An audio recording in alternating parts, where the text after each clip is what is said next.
Salut à tous et bienvenue pour un nouvel épisode de Un coup d'œil dans le rétro.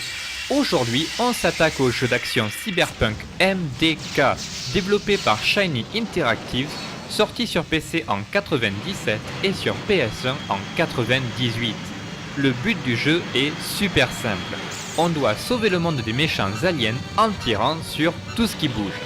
Ça paraît basique comme ça, mais MDK est un jeu unique qui a plus d'un tour dans son sac pour vous proposer une expérience que vous n'êtes pas prêt d'oublier.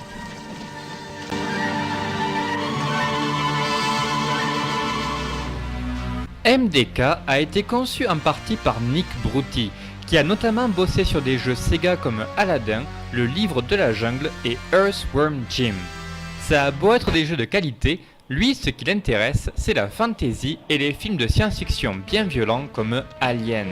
Il quitte donc le monde des consoles qu'il considère pour les enfants pour se lancer dans un projet PC destiné à un public plus mature qu'il appellera MDK. Alors déjà, MDK, ça peut vouloir dire Murder, Death, Kill, ce qui en dit long sur le carnage qui vous attend. Ça peut être une référence à Demolition Man, un film d'action volontairement débile et décomplexé avec Stallone, sorti en 93.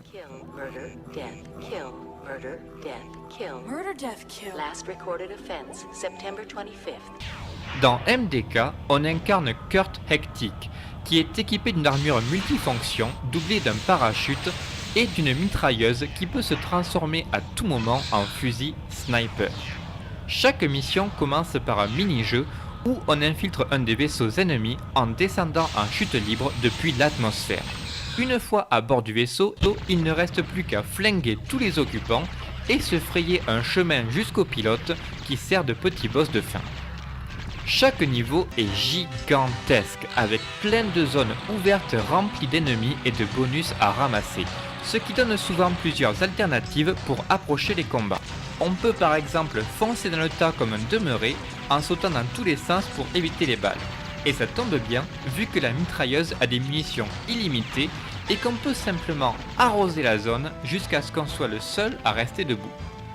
Ou alors on pourra se la jouer infiltration en détruisant les alarmes et en éliminant les gardes depuis l'autre bout de la map grâce au fusil sniper et à son zoom de malade.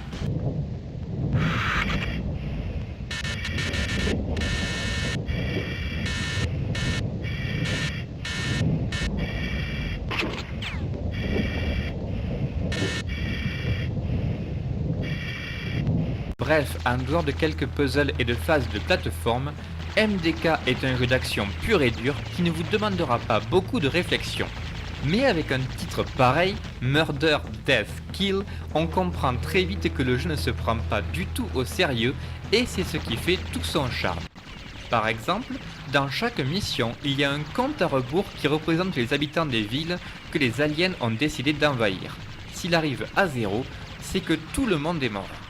Mais en fait, pour faire un pied de nez au film catastrophe d'Hollywood où les aliens débarquent toujours à New York ou à Los Angeles, cette fois, ils s'attaquent à de petites bourgades situées en pleine campagne et même si on échoue à les protéger, eh ben c'est pas grave, on passe quand même au niveau suivant.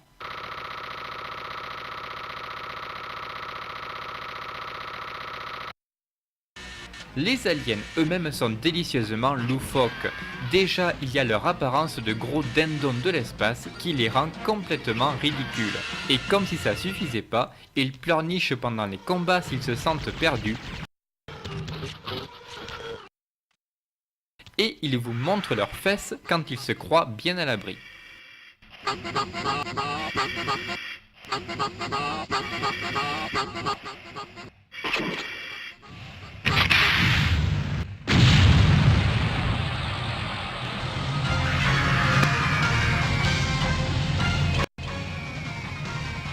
En matière d'armement, on aura aussi droit à de belles surprises.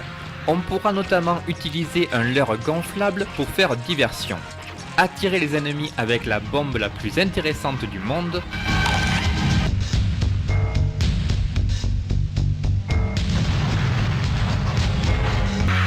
ou demander à un chien à 6 pattes de passer en rase-motte avec son vaisseau pour bombarder une base alien.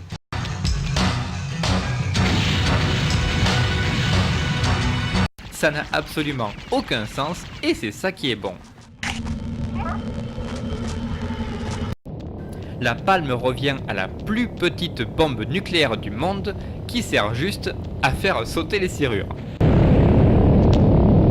Et si vous voulez en savoir plus sur la backstory des personnages, je vous invite à lire le manuel du jeu qui nous apprend entre autres que le chien à 6 pattes a été créé par un savant fou, que Morgan Freeman est un acteur charismatique et que les sandwichs au fromage étaient offerts en sacrifice pendant la préhistoire. Bref, Nick Brutti a peut-être été inspiré par Alien pour l'esthétique du jeu, mais pour ce qui est de l'ambiance, MDK est un pur hommage à Douglas Adams et son guide du voyageur galactique. MDK est malheureusement très court et on peut facilement le terminer en une après-midi. Mais le level design se renouvelle constamment et le jeu prend un malin plaisir à toujours nous surprendre. Il est impossible de prévoir ce qui se cachera derrière la prochaine porte.